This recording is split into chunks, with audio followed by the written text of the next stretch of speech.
오늘 스가랴 선지자는 우리가 지난주에 보았던 학개 선지자와 더불어 이스라엘이 포로 귀환 이후에 성전 재건을 독려하는 하나님의 말씀을 선포하는 선지자였습니다.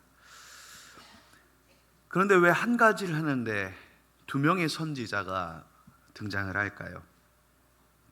앞에 보았던 학개 선지자는 그 성전에, 즉 이스라엘이 남유다가 멸망하기 전에 있었던 솔로몬의 성전을 보느냐라는 말씀을 하며 그 성전을 목격했던 사람으로 등장을 합니다. 즉 70년의 포로 생활이 지나고서도 그 전에 성전을 보았던 선지자이니까 나이가 얼마나 많겠어요. 우리 교회에도 나이 많은 분들이 몇 분 계시죠. 우리 안장로님 연세가 90이 넘으셨는데도 이렇게 예배에 열심히 나오시는 거 보면 참 감사하고 은혜가 넘치는 일인데, 학개 선지자도 적어도 70년을 또 그 전에 성전을 보았고 이제 이걸 보고 있으니까 80세는 넘은 것 같아요. 나이가 굉장히 많은 선지자입니다. 그럼에도 그 학개 선지자를 통해서 하나님은 주의 말씀을 전하는 겁니다. 교회 안에 연세 드신 분들이 필요한 이유가 분명히 있어요. 하나님께서 이분들을 통해서 교회에 전하시는 은혜가 있고 말씀이 있는 겁니다. 요새 교회는 어른이 없다라는 말들을 많은 목사님들이 합니다. 나이 드신 분들이 없다는 게 아니라 여러분들 옛날에 신앙생활 해보시면 교회에 무서운 장로님들 꼭 한 분씩 계셨어요. 그래서 여러분들 그런 마음 많이 잡숴주셨을 거예요. 난 저렇게 무서운 장로님 되지 말아야지. 그런데 그런 무서운 장로님들이 교회를 훈련시키셨어요. 새벽 예배 안 나오는 집사님 혼내키시고, 주일 예배 늦는 성도들에게 잔소리를 가면서 예배 일찍 나와야 된다 가르치시고, 그런 일들을 도맡아 하셨기에 성도들이 신앙이 훈련이 됐어요. 요새는 다들 좋은 말씀만 하십니다. 남에게 나쁜 말해서, 남의 듣기 싫은 말해서 인심 잃을 이유가 무엇이냐 하며 좋은 말씀만 하십니다. 그러다 보니까 요새 세상에 뭐가 없어졌냐면 훈련이 없어졌어요. 예배당에 늦게 와도 어서 오세요. 헌금 제대로 못해도 괜찮아요. 그럴 수 있어요. 그러다 보니 우리 안에 무엇이 사라지냐면 하나님을 향한 신앙의 열심의 기준이 사라지게 됩니다. 그래서 하나님은 이와 같이 나이 먹은 학개 선지자를 통해서 주의 교회에, 주의 공동체에 참된 신앙의 진수를 전한 것입니다. 오늘 우리 사랑하는 우리 김춘자 권사님, 지난번에 예배드리다가 다치신 이후에 오랜만에 교회에 오셨어요. 여러분들 인사도 해주시고 건강하실 수 있도록 축복도 해주세요. 연세 드신 분들 예배 드릴 때마다 저도 걱정이 돼요. 그래서 우리 장로님께서 교회 안에 보험도 알아보자 하셨어요. 예전부터, 이번이 아니라 예전부터. 그런데 요새 하도 이런 게 많으니까 그 보험을 안 들어줘요. 보험이 없어졌답니다. 몇 군데를 알아봤는데 안 된대요. 그리고 있는 건 엄청 비싸요. 엄청 비싸요. 한 달에 몇백만 원 달래요. 그러니 뭐 할 수가 있어요. 여러분들 예배 드리시면서 연세 드신 분들은 좀 힘드시면 좀 편하게 몸을 살펴가면서 예배도 드리실 수 있기를 바랍니다. 이같이 몸이 어려우신 나이 드신 분들이 교회에 필요한 이유는 오랜 신앙생활을 통한 신앙의 연륜이 있기 때문입니다. 그런데 하나님께서는 포로 귀환 후 성전공사가 지연될 때 이 늙은 학개 선지자와 더불어 젊은 스가랴 선지자를 보내셨습니다. 이 스가랴 선지자는 1장 1절에 다리오 왕 제2년 8째 달에 여호와의 말씀이 이도의 손자 베레기야의 아들 선지자 스가랴에게 임하니라 말씀을 해요. 이도의 손자라고 되어 있는데 이 이도라는 사람이 1차 포로 귀환 때 포로 귀환한 레위인 중에 명단이 있습니다. 그러니까 학개와 동년배 정도로 보시면 돼요. 그 사람의 뭐예요? 손자예요. 그러면 이 스가랴 선지자는 나이가 많을까요? 젊을까요? 젊죠. 굉장히 젊은 선지자입니다. 하나님께서는 이때 늙은 학계 선지자와 더불어 젊은 선지자를 보내셔서 이스라엘 모든 세대에게 하나님의 말씀을 전하는 겁니다. 왜냐하면 하나님의 말씀은 동일한데 그 말씀을 표현하는 언어가 다르지요. 저도 집에 세 자녀를 키우고 있지만 이 녀석들이 줄임말을 할 때면 가끔 못 알아들을 때가 있어요. 똑같이 한국말을 하는데 못 알아들어요. 여러분들도 다 아시는 단어 옛날부터 막 줄임말 많이 하잖아요. 그렇죠? 여러분 뻑가충이라는 말 들어보셨어요? 벅가충이죠. 벅가충. 뭔가 했더니 버스 카드 충전이랍니다. 이 오래된 말이에요. 이건 요새 저희 큰딸내미가 고등학생이라 공부를 열심히 하러 어딜 가냐면 도서관 같은 데 안 가요. 스카 갑니다. 스카가 뭐냐면 스터디 카페랍니다. 그런 데 다녀요. 말이 다르잖아요. 언어가 다르잖아요. 하나님께서 이 젊은 선지자를 통해 젊은 세대에게 하나님의 말씀을 전하는 것입니다. 옛날 고대 인들이 사용한 그 상형 문자가 있는 그 글들을 해석해 보면 그런 말이 있답니다. 어떤 분들은 그게 인디안 벽화라고도 하고 어떤 분은 로마인들의 상형 문자라고도 하는데 하여튼 그런 말이 있다고 들었어요. 뭐냐면 그 옛날에 있던 말인데 요새 젊은 것들은 버릇이 없다 라는 말입니다. 어느 세대고 나이 드신 분들하고 젊은 세대는 조금 다를 수밖에 없어요. 그래서 성경은 어떤 세대고 하나님의 말씀을 들어야 하기에 이 나이 먹은 선지자와 더불어 젊은 선지자를 보낸 것입니다.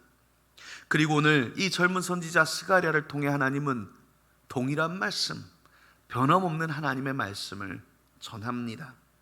모든 세대를 향한 하나님의 부름은 동일합니다. 모든 세대를 향한 하나님의 말씀은 동일합니다. 하나님은 내 말을 잘 듣는 이 오랜 신앙생활한 연세 많은 분들만 내가 구원해 가겠다 그렇게 하시는 게 아니에요. 오히려 모든 세대를 아우르시는 주의 부르심이 성경에 있습니다. 요엘서 2장 28절에서 30절에 이렇게 말씀을 하세요. 그 후에 내가 내 영을 만민에게 부어주리니 너희 자녀들은 장래일을 말할 것이며 너희 늙은이는 꿈을 꾸며 너희 젊은이는 이상을 볼 것이며 그때 내가 또 내 영을 남종과 여종에게 부어줄 것이며 내가 이적을 하늘과 땅에 베풀리니 곧 피와 불과 연기 기둥이라.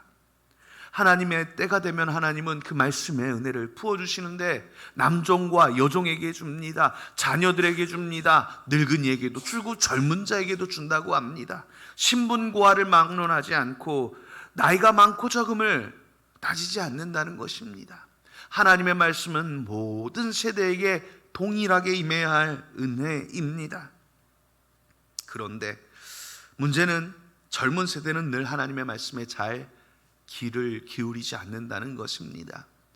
특별히 요새는 젊은 세대가 귀한 시대입니다. 점점 더 젊은 세대가 없어지고 있지요. 그러다 보니 애들을 귀하게 여기는 풍토가 되기도 했습니다. 저 어렸을 때는 죄송합니다. 아이들 다치는 게 큰일이 아니었어요. 저도 자라면서 여러 번 큰 사고 났었습니다. 어디서 제가 잘못해서 유리장을 깨가지고 온몸에 유리가 박힌 적도 있고 별별 사건을 다 겪었어요. 그러면 그 일 있다고 부모님이 회사에 계시다가 쫓아오고 그런 일 없었어요. 그냥 동네 병원 가서 치료하고 밤에 부모님 모시면 왜 그렇게 넌 유별나냐 좀 꾸중 듣고 그러고 넘어갔어요. 제가 해외 선교를 많이 갔었는데 동티모르라는 가난한 나라가 있어요. 세계 최대 빈국 중에 하나입니다. 그 나라에서 아이들 300명을 모아놓고 여름 성경학교를 했어요. 말도 안 통하는데 저희는 동티모르어를 모르고 동티모르 아이들은 저희 청년들 한국말을 모르는데 거기서 3박 4일간 여름 성경학교를 했어요. 그런데 그 교회 바닥은 이 타일인데 굉장히 단단한 여러분 화장실 타일 같은 거 있죠. 반질반질한 거 사기로 된 타일 그거였는데 저희가 이 낮에 운동놀이를 레크레이션을 하다 보니까 아이들이 땀을 많이 흘려서 더운 나라니까 바닥에 땀이 있는데 한 아이가 여자예요. 치마 입고 너무 예뻐요. 거기서 우리랑 단체 줄넘기를 하다 미끄러졌는데 턱으로 떨어져 저희가 찢어졌어요. 얼마나 놀랬겠어요. 부들부들 떨면서 병원을 업고 갔어요. 근데 그 나라가 그래도 그런 의료 이런 게 공짜인 나라예요. 그래서 꼬매주고 했어요. 집에 보내고 저녁 때도 마음이 안 편해서 거기 선교사님에게 수문해갖고 그 아이 집으로 찾아갔어요. 찾아가서 돈 봉투에 좀 넣고 선물도 좀 챙겨가서, 너무 미안하잖아요. 집 아이가 다쳤으니, 그것도 여자애가 턱이 찢어졌으니 얼마나 미안해요. 가서 그 아버지를 만났습니다. 할아버지가 나왔어요. 호백발 할아버지예요. 아이가 다쳤는데 너무 미안하다고 그랬더니 그 할아버지가 그래요. 뭐 그런 일 갖고 그러냐고, 애들 다 다치면서 크는 거라고. 왜 그런가 했더니 그 집 아이들이 9명이에요. 그 나라에는 가난한 나라라 밤에 가로등도 하나 없거든요. 불 꺼지면 하는 게 애 낳는 거예요. 그 집만 9명이냐? 아니, 모든 집이 평균 6명 이상이랍니다. 그래서 내가 너무 미안하다고 돈 봉투를 줬더니 뭐 이런 걸 주냐고, 안 받는다고. 억지로 쥐어드리고 제가 축복기도 해준다고 기도를 하다가, 제가 사랑하는 우리 딸 하나님 예쁘고 아름답게 자라게 없어서 기도하는데 갑자기 그 아버지가 기도를 멈추라는 거예요. 왜 그러냐고 그랬더니 딸 아니라 아들이래요. 왜 치마를 입고 있냐고 그랬더니 위로 다 누나라 치마밖에 없대요, 옷이. 그래서 치마 입고 자란대요. 아이가 많으면 그런 거 문제 안 돼요. 그런데 요새는 우리나라 아이 하나라 둘이라 턱이 찢어지면 이거는 큰일 나지요. 그거는 뭐 이제 아마 목회자가 그랬으면 목회자 교회 사임해야 되고, 학교에서 일어났으면 담임 목사님 학교 그만둬야 될 일이에요. 젊은 세대가 귀합니다. 그들에게 전해지는 말씀도 귀해요. 그런데 우리는 이 젊은 세대들에게 그렇게 애지중지 키우면서, 그렇게 귀하게 키우면서 주의 말씀을 전하지를 않아요. 자녀들을 데리고 교회 나오시는 부모님이 그렇게 많지 않습니다. 물론 부모님의 기도로 자녀들이 축복받고 잘 됩니다. 하지만 그 자녀들의 구원은 어떻게 하시겠습니까? 이 아이들이 하나님의 말씀으로 자랄 때, 하나님의 은혜 가운데 자랄 때 올바로 자라게 되고 은혜 가운데 자라게 되는데, 자꾸 우리는 아이들을 애지중지하다 보니까 하나님의 말씀을 놓치게 되는 겁니다. 그래서 점점 더 젊은 세대가 하나님의 말씀에 귀를 기울이지 않습니다. 여러분들의 자녀들에게 하나님의 말씀이 잘 전달되고 계십니까? 우리의 신앙이 잘 전수되고 있습니까? 하나님의 말씀은 지금 이 시대에도 살아 역사하는 능력입니다. 그러므로 우리는 모두가 책임감을 가지고 하나님의 말씀을 다음 세대에게 전달하고, 하나님 신앙을 전달하고, 하나님의 은혜를 전달하는 성도들이 될 수 있기를 간절히 축복합니다. 선지자 스가랴는 그렇게 하나님의 말씀을 받아 이스라엘 젊은 세대에게, 또 이스라엘의 모든 세대에게 하나님의 말씀을 전파합니다. 그런데 이 스가랴 선지자도, 우리가 지난주에 보았던 학개 선지자도, 이제 다음 주에 마지막으로 볼 말라기 선지자도 모두가 동일한 말씀을 선포합니다. 그게 뭐냐면 스가랴 1장 3절 말씀입니다. 그러므로 너는 그들에게 말하기를, 만군의 여호와께서 이처럼 이르시되 너희는 내게로 돌아오라. 만군의 여호와의 말이니라. 그리하면 내가 너희에게로 돌아가리라. 만군의 여호와의 말이니라. 아멘. 이들의 부르심은, 하나님의 음성은 뭐냐면 돌아오라는 것입니다. 이스라엘은 하나님의 부르심에 귀 기울이지 못해 남유다가 멸망해서 바벨론의 포로로 끌려갔고, 그곳에서 70년을 지낸 뒤에 하나님의 은혜로 자기들은 한 거 아무것도 없어요. 그난 우리나라 무슨 청산리 전투, 독립전쟁처럼 그런 것도 하나 하지 않았어요. 그런데 하나님이 그들을 다시 예루살렘으로 돌아오게 해주셨어요. 하나님의 신실하신 약속이었으니까요. 이들이 예루살렘에 돌아와서 하나님의 은혜를 깨달았습니다. 하나님의 축복을 깨달았습니다. 얼마나 감사합니까? 그런데 하나님은 이들에게 뭐라고 말씀하세요? 돌아오라 말씀합니다. 지금 이들이 예루살렘으로 몸은 돌아왔지만 이들의 마음과 신앙은 아직 돌아오지 않았다는 말씀이에요. 몸만 온 사람입니다. 아직 마음과 영은 다 돌아오지 못한 것입니다. 몸만 왔다면 다 왔다고 여길 수 있겠습니까? 우리는 코로나라는 엄청난 시대를 거쳤습니다. 여러분들 여기서 전쟁을 겪으신 분들도 있을 겁니다. 참 어려운 시기였죠. 코로나는 전쟁 못지않은 온 인류가 겪어본 적이 없는 참 이례적인 시대였습니다. 우리의 몸은 자유로웠지만 움직일 수 없었습니다. 수많은 사람들이 답답했고 두려웠고 죽어가기도 했습니다. 그러나 그 시대가 끝난 후 우리는 다시 육체의 자유를 얻어서 기뻤습니다. 그리고 이제 주의 전에 나와 이렇게 모여 예배할 수 있다는 것이 얼마나 행복하고 감사한 일인지 새삼 깨닫게 되는 계기였습니다. 그런데 여러분, 몸이 돌아왔다고 여러분들의 신앙이 다 돌아오셨습니까? 혹시 우리의 신앙은, 우리의 마음은 수년간 묶여있던 그 코로나 시대의 수준에 혹시 머물러 있진 않습니까? 여러분, 벼룩을요 요런 그릇에 이렇게 넣으면 튀어서 나온대요. 잘 뛰니까요. 30cm까지 뛴대요, 벼룩이. 그런데 그 벼룩을 거기다 넣어놓고 뚜껑을 하루만 막아둔 뒤에 하루 뒤에 열면 벼룩은 그곳에서 나오지 못한답니다. 하루 동안 그네서 뛰면서 하도 뚜껑에 부딪혀서 거기가 끝인 줄 알고 그 높이 이상 뛰질 않는데요. 그래서 하루 뒤에 뚜껑을 열면 그 이상 뛰질 않아서 나오지 못한답니다. 인이 박혔다 그러죠. 버릇이 들었다 그러죠. 우리가 코로나 시대에 3년간 혹시 그 모습에 우리가 길들여지고 인이 박혀 있지는 않은가요?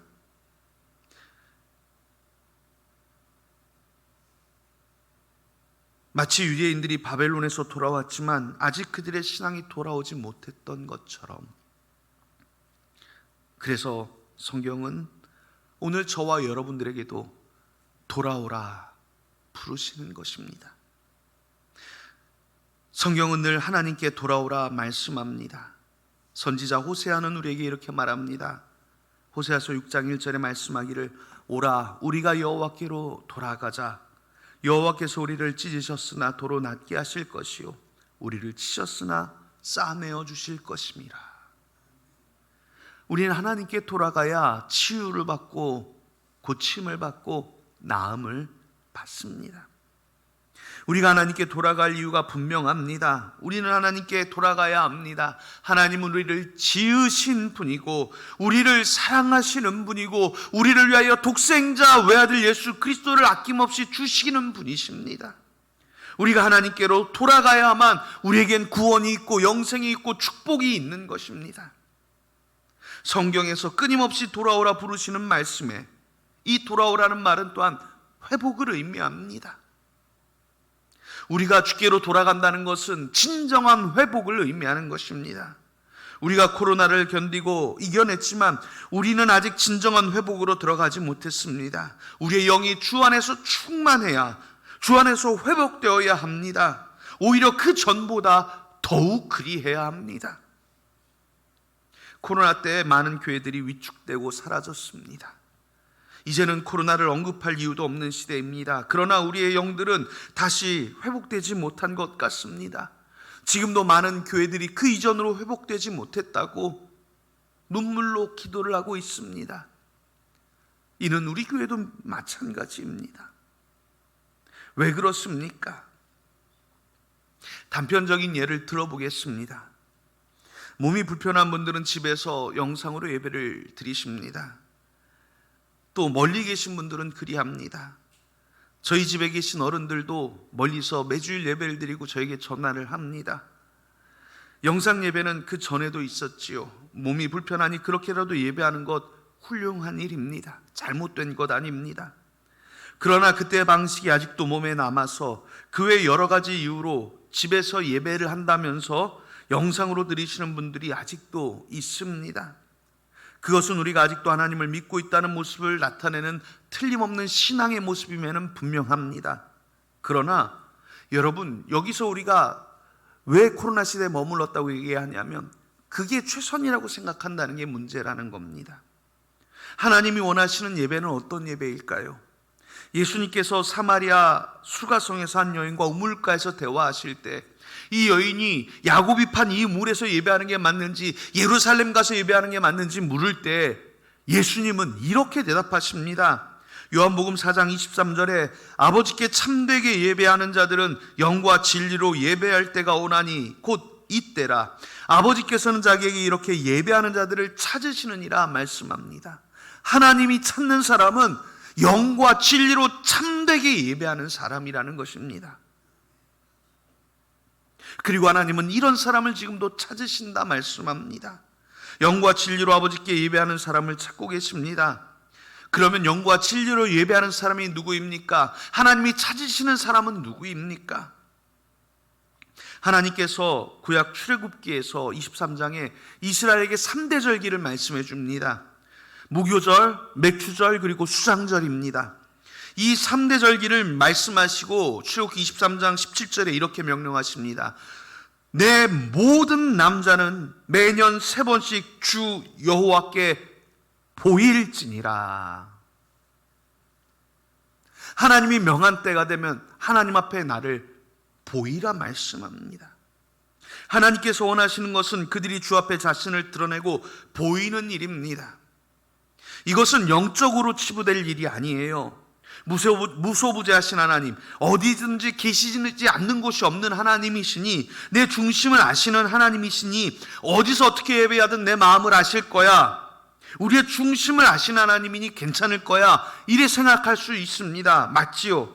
그러나 정말로 내가 하나님을 예배하고 싶고 하나님을 사랑하고 하나님 믿는 기쁨을 누리고 싶은 사람이라면 주 앞에 나아가기를 소망하는 사람이어야 한다는 것입니다.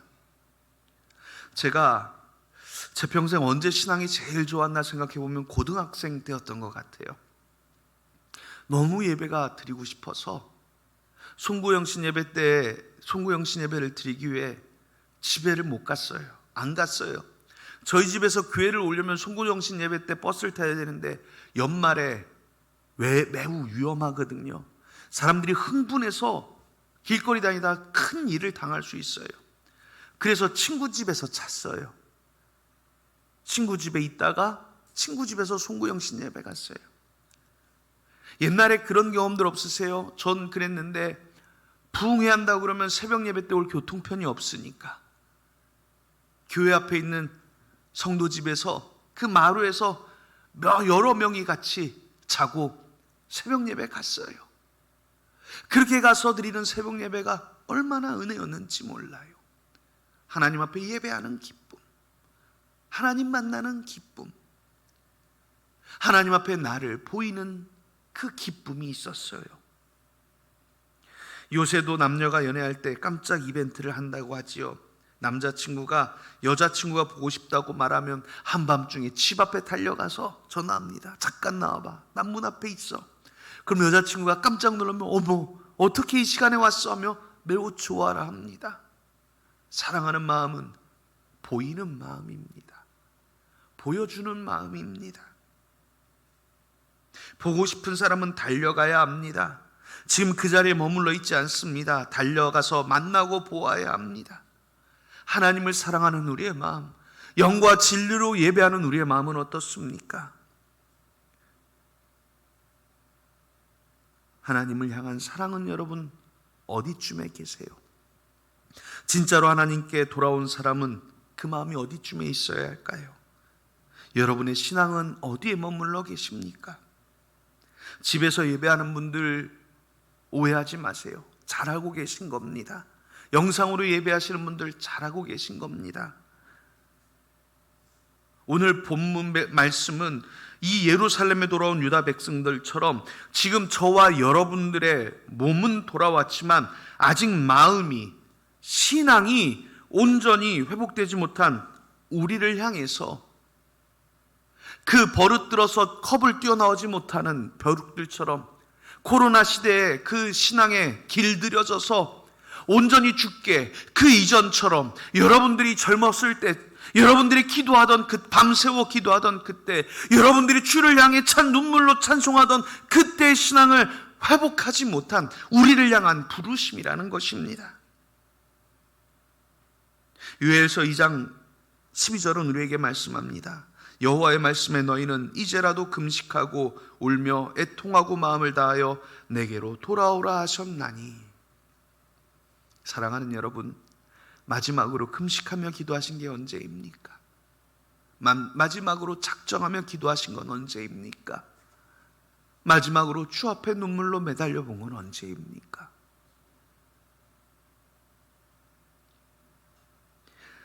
그런데 하나님은 우리에게 말씀하시기를 어느 때라도 늦지 않았다고 말합니다. 너희는 이제라도 울며 애통하며 나오라 부르십니다. 우리가 돌아가야 될 때, 회복해야 될 때는 다른 때가 아니라 말씀을 바로 듣는 지금인 것입니다. 지금이 우리가 결단해야 할 때입니다. 고린도후서 6장 2절은 이렇게 말씀합니다. 이르시되 내가 은혜 베풀 때에 너희에게 듣고 구원의 날에 너를 도왔다 하셨으니 보라 지금은 은혜 받을 만한 때요 보라 지금은 구원의 날이로다. 아멘. 우리가 구원받을 때, 우리가 은혜 받을 때, 우리가 능력 받을 때, 우리가 축복 받을 때가 언제라고요? 지금입니다. 우리의 구원이 먼 곳에 있지 않습니다. 우리의 은혜가 먼 곳에 있지 않습니다. 그래서 스가랴는 그렇게 때를 놓치고 마음이 더딘 백성들에게 하나님의 말씀을 전한 것입니다. 돌아오라. 그래서 스가랴서는 1장에서 6장 사이에 무려 8가지의 환상이 나옵니다. 환상이란 현실이 어둡고 낙심될 때 그들에게 용기와 소망을 주기 위한 하나님의 계시의 방편입니다. 포로에서 부푼 꿈을 안고 돌아온 이 백성들에게 저들의 앞에 전개되는 현실은 암담하기만 했습니다. 지금 재건하고 있는 성전 건물도 솔로몬 성전에 비하여 너무 초라하고 그래서 눈물이 납니다. 이들의 공사를 사마리아인들이 방해해서 진전도 되지 않습니다. 그런 이들에게 환상을 통해서 보여주시는 소망이 무엇이겠습니까? 스가랴서에서는 바로 그 소망이 예수 그리스도라는 것을 우리에게 알려주십니다. 그래서 이 스가랴서는요, 구약에서 이사야서 다음으로 메시아 예언이 가장 많습니다. 여러분들이 아는 메시아 예언이 무엇이 있냐면요, 스가랴 9장 9절에 이렇게 말씀합니다. 시온에 따라 크게 기뻐할지어다 예루살렘에 따라 즐거이 부를지어다. 보라 내 왕이 내게 임하시나니 그는 공의로우시며 구원을 베푸시며 겸손하여서 나귀를 타시나니 나귀의 작은 것 곧 나귀 새끼니라. 예수님의 입성에 예언을 주셨죠. 스가랴서에는 이 말씀 말고도 수많은 그리스도의 예언이 있습니다. 즉 스가랴서는 이 백성들에게 참된 구원의 길로 오직 그 궁극의 소망은 메시아 예수 그리스도임을 알려주시는 것입니다. 그리고 이 모든 것을 이루어갈 방편은 단 한 가지입니다. 오늘 설교의 제목이지요. 하나님의 영으로 되는 것입니다. 오늘 본문 6절 말씀에 그가 내게 대답하여 이르되 여호와께서 스룹바벨에게 하신 말씀이 이러하니라. 만군의 여호와께서 말씀하시되 이는 힘으로 되지 아니하며 능력으로 되지 아니하고 오직 나의 영으로 되느니라. 스룹바벨은 총독으로 성전 건축을 지금 독려하고 있습니다. 성전 건축을 하려면 얼마나 많은 재물이 들어갑니까? 얼마나 많은 일꾼이 들어갑니까? 얼마나 많은 노력이 들어갑니까? 그런데 하나님 말씀합니다. 이는 힘도 아니고 능력도 아니고 하나님의 영으로 이루어질 것이다 말씀을 합니다. 우리의 구원, 우리의 축복, 우리의 모든 것은 나의 힘, 나의 능력 아닙니다. 하나님의 영 가운데, 하나님의 축복 가운데 이루어지는 것입니다. 스가랴는 이와 같이 하나님의 말씀을 우리에게 전하여 줍니다. 오늘 설교를 마치겠습니다. 사랑하는 여러분, 여러분들의 인생의 모든 것을 이루실 주의 영을 바라보십시오. 그리고 온전히 그분 앞으로 한 걸음 다가서십시오. 우리는 지금 어디에 서 있습니까? 주님의 돌아오라는 애타는 음성을 들어야 합니다. 축복받기 원합니다. 삶의 문제가 해결되기 원합니다. 주님의 은혜가 필요한 것입니다. 그렇다면 우리는 주님께로 돌아가야 합니다. 우리의 몸뿐 아니라 우리의 마음까지고, 그리고 우리의 온전한 신앙생활의 회복까지 주께 돌이켜야 합니다. 교회를 중심으로, 예배를 중심으로, 하나님을 중심으로 돌아가야 합니다. 그리고 이 모든 것은 우리가 온전히 주님의 영에 감동되어 성령의 은혜로 살아갈 때 이루어집니다. 성령에 감동된 사람은 예배에 목숨을 겁니다. 주님께 나가기 위해 목숨 겁니다. 예배하다 죽는 것이 소원인 사람입니다. 성령에 감동된 사람은 헌금에 정성을 다합니다. 봉사에 힘을 쏟아 기쁨으로 합니다. 오히려 하지 못해 부끄러워하고 미안해합니다. 성령에 감동되었기 때문입니다. 성령에 감동된 사람은 사랑을 나누고 교제하며 주의 교회를 섬기는 데 기쁨인 사람입니다. 우리의 신앙생활을 돌아봅시다. 그리고 우리가 떨어진 그곳을 확인하고 그 이전으로 돌아갑시다. 요한계시록은 아시아에 있는 7교회에 대하여 주님의 말씀을 전하는데, 그 아시아 7교회 중에 가장 중심이 되는 에베소 교회를 향하여 요한계시록 2장 4절 5절에 이렇게 말씀합니다. 그러나 너를 책망할 것이 있나니 너의 처음 사랑을 버렸느니라.